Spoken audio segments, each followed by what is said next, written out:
I've never known any woman who enjoyed the feeling of sandpaper hands on her tits. So we've just received a new shipment of the classic fullBOOST tees and hoodies. So these are all back in stock. Big sizes, small sizes, high quality AS colour gear too. Yeah, this is really nice stuff. Premium hoodies. So get on it. Now, of course, it wouldn't be Bench Talk without our favourite section, the YouTube community, just giving their 2 bobs, and we appreciate that. Still copping grief over the RX-8 video. Which one actually, because there's been a few of them. For you Americans, every car hasn't got power.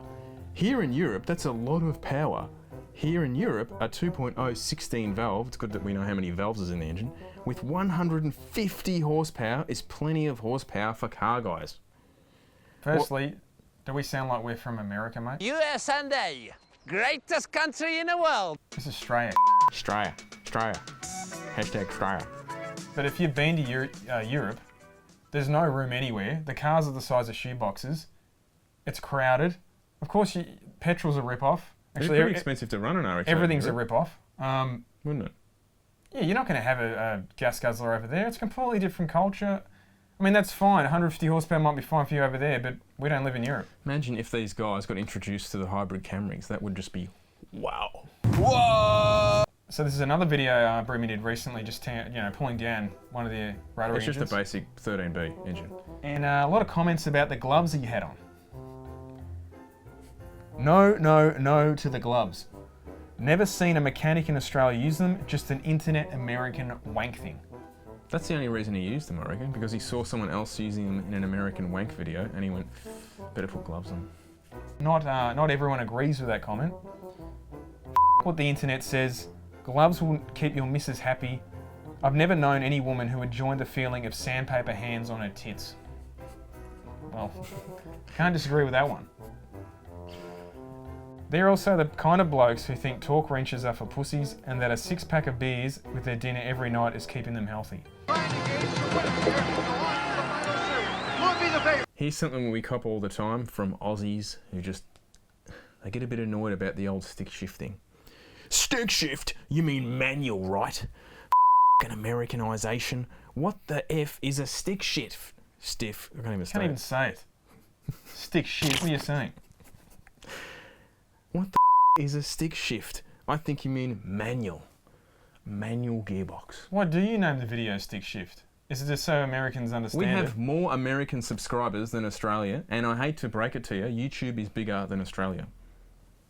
Off to Yankland. If you want to call it a stick shift, you're gay. Best place for you anyway. You've got the same intelligent level as a Seppo. Now, for those who don't know what a Seppo is, actually, the Yanks wouldn't know it. A Seppo is Australian slang for septic tank, which why is that? Rhymes with yank. And why do they use septic tank? Because the old saying was Yanks are full of shit.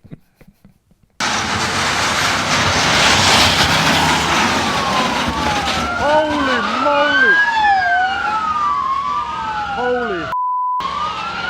Don't call it a test and tune when there is no footage of tuning. Call it streetcar drags.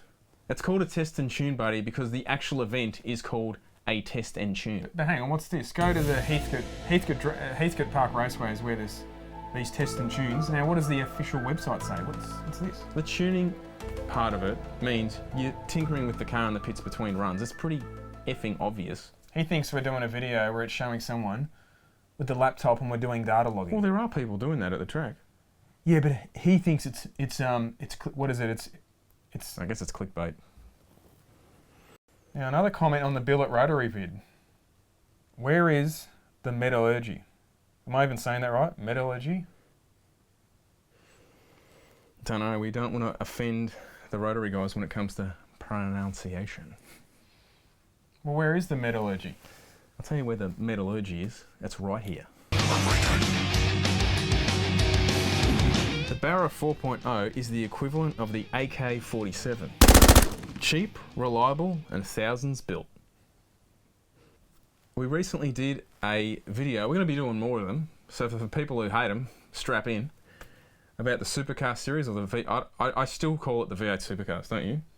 Because I do, but the name supercars. I don't follow it at all. That's just stupid. why I'm not in any of these videos, because I don't follow supercars at all. I don't follow it either. I just stand behind the camera and make some comments. Dumb comments. To Broomy and Dave. But yeah, I don't know them either. But there's been a few interesting comments that even I knew the answer to, and I don't even follow the series. Once again, do your research. Referring to what fuel. Sorry, I should back up here. This comment's referring to what fuel the supercars run. Because it was mentioned that they're on E85, is that right in the video? We said they're on E85. So we copped a bit. They have been for a few years now. Yeah, they are. Once again, do your research. They haven't used E85 for years now. This fuel is Shell V-Power 98.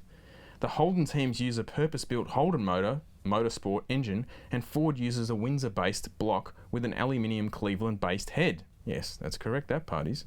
You guys sound like a current affairs reporters, speak facts that are real, not unresearched bullshit. Well, I hate to give it to you, mate, but they do run E85. Shell supply E85. You can't buy it at the pump, unlike, United and that, but they run on E85. Get it right, moron. You two clowns have no idea how sponsorship liveries work. You get as much space on the car as you paid for. The teams can't around with the livery. There's a few different ways how you could say that, I guess. I think it's livery. Livery, isn't it? Yeah. The amount of sponsors has to say in what it looks like. Fuck, this guy's a rocket surgeon, as they say. Did you know that? The more money you spend on the car, the more like... Did you also say that the sponsors' colours and their logos have to go on the car? Yeah. They can't just change the font. Yeah. They just do whatever they like. This guy's a genius with marketing. Well, I don't know, dude, but I've only been working in the media industry for 20 years. But you learn stuff every day, don't you? New stuff, yep.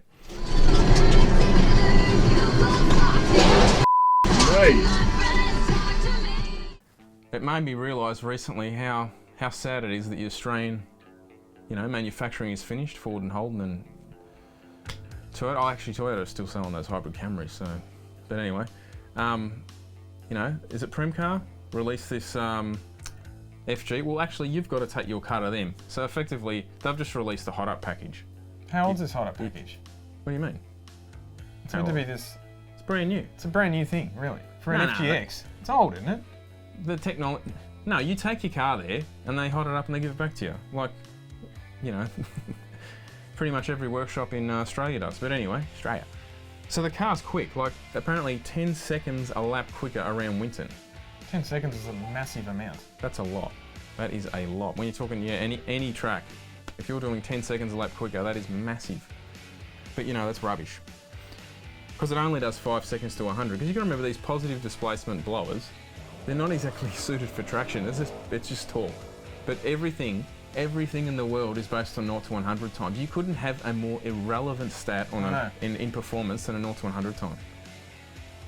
Like, a perfect example, my Subaru would run a quicker 0 to 100 time than my killer Renault. Your shitty Renault. Shitty Renault. I'll tell you what, the Renault it's better to drive because it makes torque. A 0 to 100 time doesn't simulate torque. It's bullshit. It doesn't really show the power band of an engine if you're just killing it flat out. It doesn't mean anything. What's the drivability like? You want to punch it from 60 k's in gear acceleration without going down 50 gears? What's it going to do? But anyway, 5 seconds to 100 kilometres and it has 650 horsepower. Seems expensive for tyres, coil labs, a tune, and a new steering pump. Pig's ass! How can you call this the Holy Grail? Because the car is kind of referred to as the Holy Grail. Because it's really the last Falcon, isn't it? The FGX. How can you call this the Holy Grail when it is a go-fast kit with a handling package? The W1 was a whole different car, not an SS made to look and go fast. Will never be in a league of the GTHA. By all reports, it's a solid car, but no different to an XR8 Sprint. Well, it's actually different. It's 10 seconds quicker around Winton. It's irrelevant. Hang on, what's the price of the car? What's expensive? Well, how expensive? I think the full package is about 40 grand. Yeah, but he just mentioned it to a W1. Yeah, but a W1's... You say GTS? No, W1, that's 200 grand, yeah? Well, it's nowhere near W1 money. We should be comparing it to a GTS. Yeah, yeah. But the fact is, you can't buy any of these cars. I just think you got to be happy that people offer services that you can do. And if you can't afford it or don't want it, they've still got a rip on it. No one is pushing you to go. No one's forcing you to go and do this to your own car. Amazingly, I didn't know that. We don't live in North Korea, champ. You see JB here taking Tony Lockett for a spin. Plugger, see his face. Yeah, Plugger was getting pretty excited. He was pretty, jeez, he was getting blown away, I think.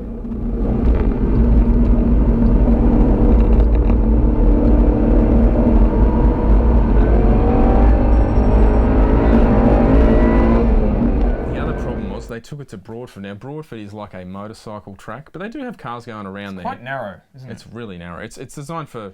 You could take a smaller car like an MX-5 would probably be around all right around there, but a big bulky car like a Falcon, the track's not suited for it. There's a few videos of JB just hazing those rear tyres. So people, yeah, he was throwing the tail out of it. Oh yeah, people weren't happy. Just Broadford, piss off with the cars, get off our great motorcycle track. This car was never supposed to be on, the track was never supposed to have cars on it. It's a shame they can't manage this. It's bullshit. Just pissed off, this guy. This guy, when he's on his motorcycle, is he a cyclist? What's going on there? Now, on the flip side, we're talking about expensive cars. So they're saying this Ford is just too damn expensive, right? So what does HSV do? They say, hold my beer. And they've released the pricing on the new Camaro. That's expensive for a car missing 2 doors, huh? 100 and, I think, what does it start at? 100 no more LS. No, it's got the LT4, yeah? Supercharged V8. They sell them in the States, obviously. Mm. But what are they, like 100 and... I can't even remember the price now. It was like 168,000. 160 was the starting, and then, you know, by the time you put options, I think from memory that was a manual, and the auto was another 20... So by the time you pay... auto was another $2.5 grand. By the time you pay delivery fees and stamp duty, you're probably going to... You're going to be at 180 grand. Yeah, but, you know... So this is 480 kilowatt, is that right? Is it that much? Yeah, it's similar power to the W1. Yeah, it's not like it's some little chicken feed Camaro with a few mods. But why would you buy one when you could just buy a Barra and just smash it with 15k mods? 165 grand, it's only got 2 doors, just buy a VF Commodore and build it up. Rip off, I can get that horsepower on my Falcon for around 10 grand. All these cars that cost so much money, my Supra cost me 4 grand, and in 10 years' time it'll be worth double of these Camaros and Mustangs. What Supra costs 4 grand? Huh? Well, this guy's bought himself a mint, auto NA Supra. Pretty sought after machine. They're the P-plate specials around here. I can't wait to see the look on the bloke's face when he races an XR6 Turbo and the shitter gaps him. Because you know what I'd do? If I was buying a $180,000 Camaro, my whole intention would be to take it down the Princess Highway and try and gap blokes. I'd be pretty jealous of that high-grade taxi-level spec BA interior too. I know, it's just... I know. And that sound. Why do people put external screamer pipes on Barras will be a question I'll be asking myself till I die. What the hell is wrong with you people? This person made a good point. I thought it's actually got some merits. Well done for GM for shooting yourselves in the foot when designing the current gen Camaro, because it was designed in Australia, for those who don't know. The previous generation was, not this one. Sorry, the previous one was. But they had the same problem. They didn't make it as a global car. They designed it here and didn't do a right-hand drive market. It's weird. Well, it's not designed with... Like the Mustangs don't have to be converted. Oh, but that's what I mean. They designed the car here, ironically, and didn't actually think about a right-hand drive market. This is back then, though. But the current Camaro is the same, as in it's left-hand drive only. And, of course, the price is huge because it's got to be converted here. But here's a comment that sums it up well. I don't know why everyone is so concerned about, I can buy it cheaper and make my car faster. You can say that about any damn car. Not everyone wants to drive a clapped-out taxi that sounds like... What are you calling a taxi? What you doing, mate? The f*** you doing? It's true. No one's debating that. I agree with them. Hey, if you want a Barra and a Falcon, go buy one. They're fast cars, but not everyone wants to buy one. I think some Barra owners fail to realise. As I say to some people, go for a ride in a Barra.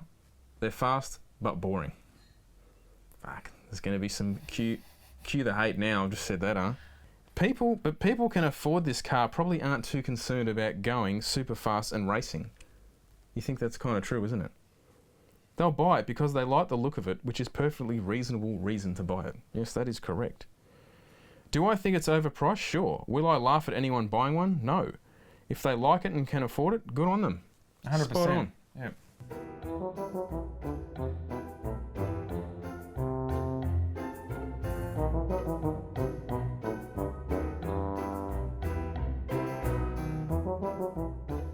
you showed me this article.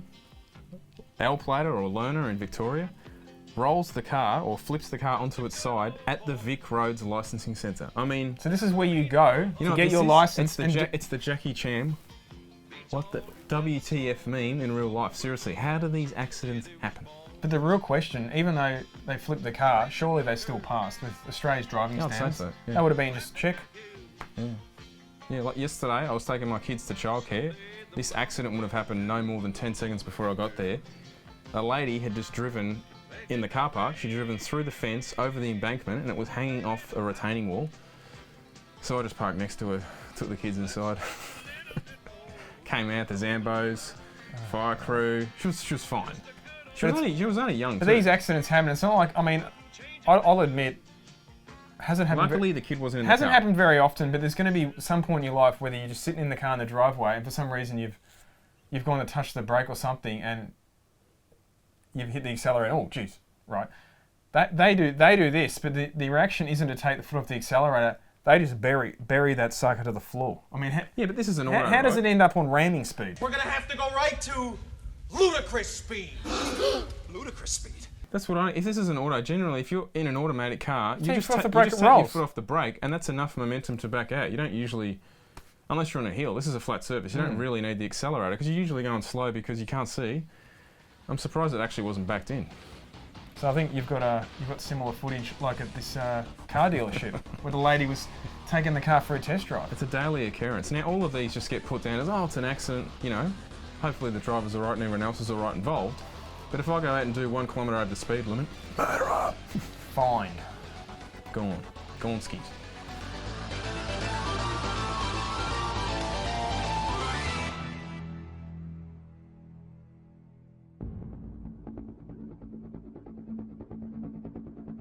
Now, a lot of people would have seen this shocking incident recently at Portland Dragway.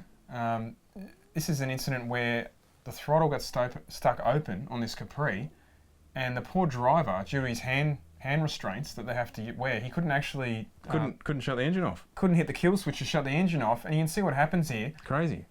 Basically, the engine's going flat out. He's trying to control the car and steer it away. He ends up going back up the drag strip through the back fence. It's amazing he didn't hit anyone. He did a pretty good job in the end. Like when I have seen a few accidents like this, but nothing that severe. I've seen throttles stuck open and cars kind of get a bit out of control and even crash, but generally they can get the engine shut off. But it just shows you how safety is important, but also you've got to think about, this is why also when they're doing safety tests, why you have to do things blindfolded. And why also some people refuse to wear arm restraints. Yeah, like a lot of people can't stand them for this reason. You just can't do what you need to do, get out of the car, do anything. Yeah.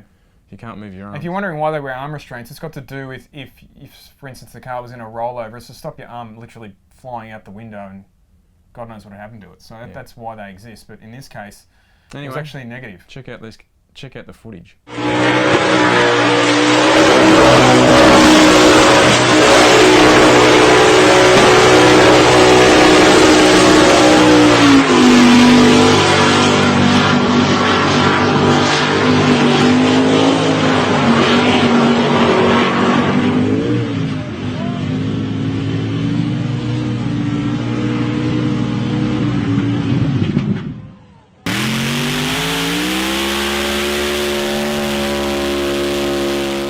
This was just a video I saw recently with the Arabs on the sand. I think they call it... Killing it.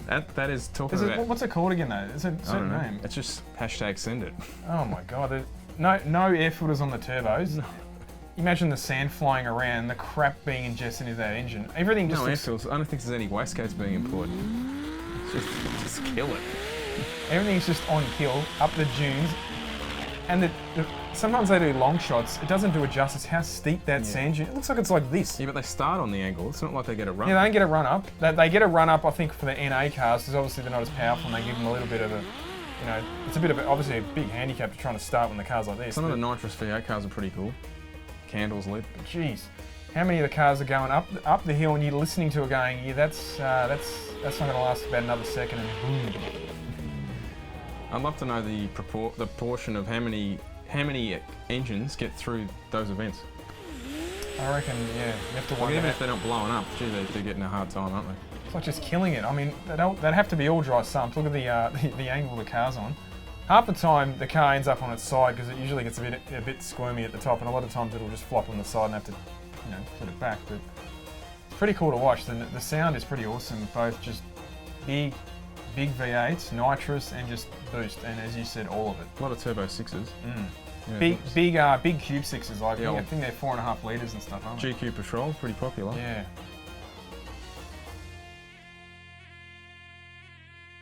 It's hard to understand you. When I called you, I was doing 140 miles an hour. Hey, you were telling me about this car yesterday, and I always have trouble pronouncing because I say Renaissance, so you better pronounce the I'm going to balls this up big time.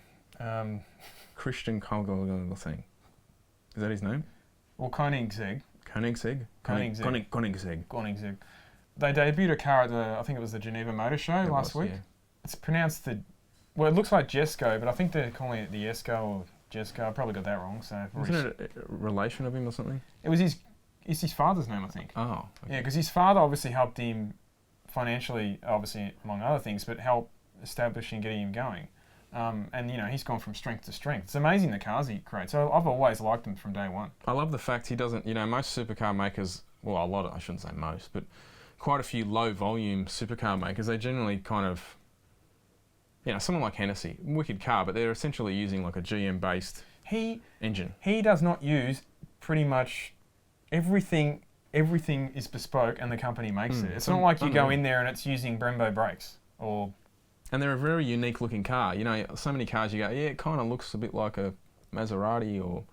But anyway, this the new KOENIGSEGG, it's not out yet. It actually won't be in production probably another 18 months. But so what engine's in it?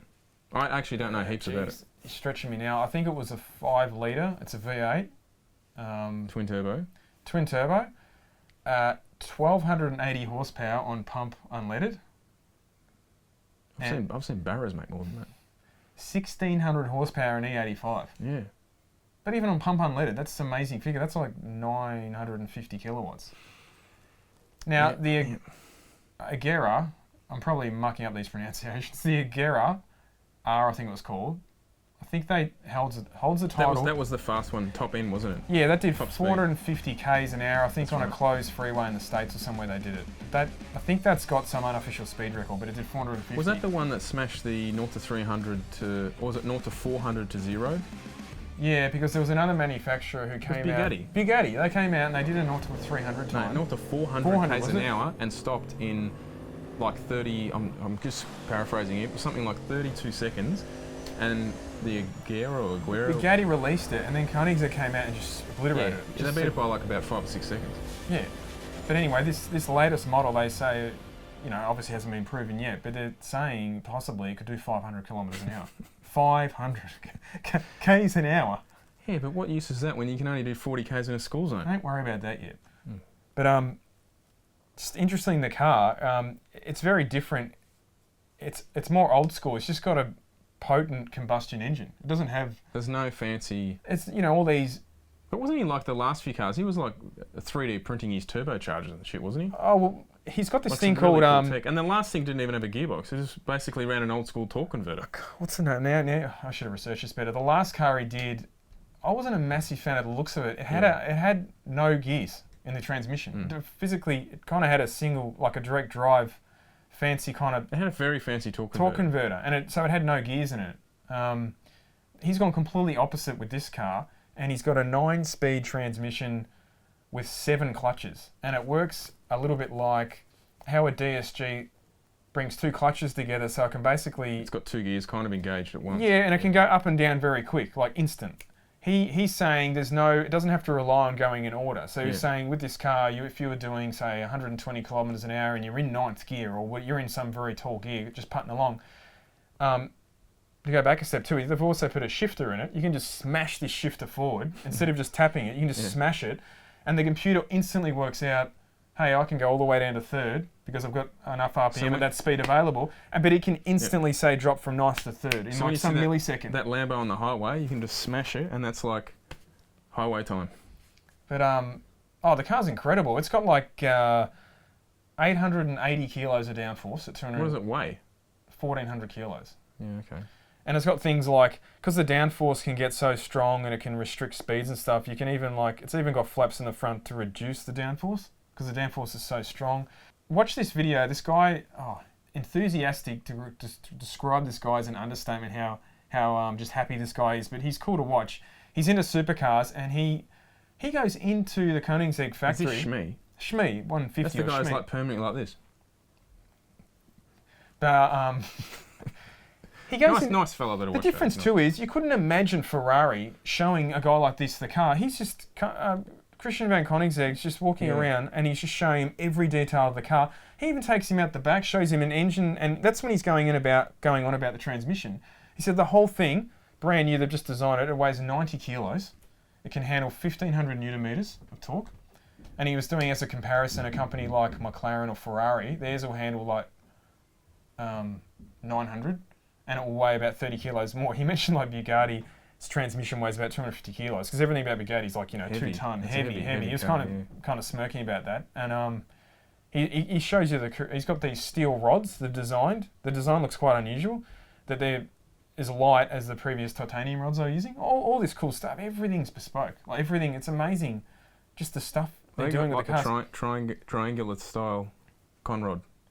A little bit, yeah. And then they've got he's got these new designs he's using with his carbon fibre wheels, because he was the first one to do it. Now everyone's done it, but of course he's taken it next level. 21-inch by 12-inch carbon wheel weighs like 7 kilos. It's humongous. Yeah, wow. Because, they haven't designed all this stuff for a car that's going to do 500 k's an hour. It's amazing. Like on the steering wheel, it's got like a little screen, and you turn the wheel, and the geometry of the screen changes. But what's interesting about this car, you were saying earlier, it's got no kind of EV hybrid angle at all. I don't think so, no. That's what was different about it. And he was saying it's probably the last one they've built. One thing was cool, he was saying it's twin turbo, and to make that kind of power, obviously the turbos are huge. They're big turbos, right? And what's that going to mean? It's going to be laggy. He goes, we could have made it a quad turbo and had a stage set up to bring it on earlier, but he goes, that would have added about 30 kilos. So everything's also about weight. So they've designed some compressed air setup, so it compresses air in a pumps it in and basically uses compressed air to spool the turbos, and that whole system weighs like 8 kilos or something. So basically he's got a round, and he goes, it would only fire for a second, but it would be enough just to get the turbos up. So basically, he goes, it never feels like the car feels laggy. The boost is instant. It's cool, the engineering. But we'll put a link in the description to the Shmee video. It's pretty cool, just the detail he goes into this car, but it's pretty amazing. But of course, it's been in the news because it's been unveiled. And of course, the Channel 9 articles. And what do you think that? Come on, Channel 9. What do you expect? What do you think the lamestream media? What do you think the comments were like? So of course, the headline was something like 500 km/h car debuts, and of course, still have to do 40 k's in school zones. So, you go and buy a Porsche, still got to do 40 k's. Your Commodore, you got to do 40 k's. These comments are just, what a ridiculous waste of money on a load of metal and rubber. But I suppose some more money than brains person will buy it. Well, you know where you can stick this comment? Turn that some sideways and stick it straight up, you candy. What's the point? We aren't allowed to go that fast, and to be honest, there is so much traffic and there's no free roads to travel on. Waste of money. There's no free roads to travel on. This is someone who just drives to the supermarket and back. Maximum speed limit is 110, so why would you spend on that car that you cannot really use its capability? Comments, they're all like this. What's the point of a street legal car? There's a thing called a racetrack. You can't take a car there. They don't know about that. No. What's the point of a car this fast? Where are you going to drive it? Yada, yada, yada. Well, exactly. There are things called racetracks, and good on them, but some people, they're absurdly rich. They could afford this car. I'm a H.E. Penny Packer. I'm a wealthy industrialist and philanthropist and a bicyclist. Reading these comments, so let me get this straight. In a market where we probably account for about, 0.00001% of their sales, Christian van Koenigsegg is in his boardroom and he's going, we're going to design this 500 km/h hypercar, and they're just going, but sir, in Australia, they've got 100k speed limits. And he's just going to go, oh, well, project's off the table. we're not doing this car anymore. I mean, honestly, you know where these people commenting, it cracks me up. They make these comments and all I ever think is, you can kind of, you know what you need to do? You need to go back in your element, which is sitting in the right-hand lane, 20k under the speed limit, and taking your kids to soccer practice. Because really, no one gives a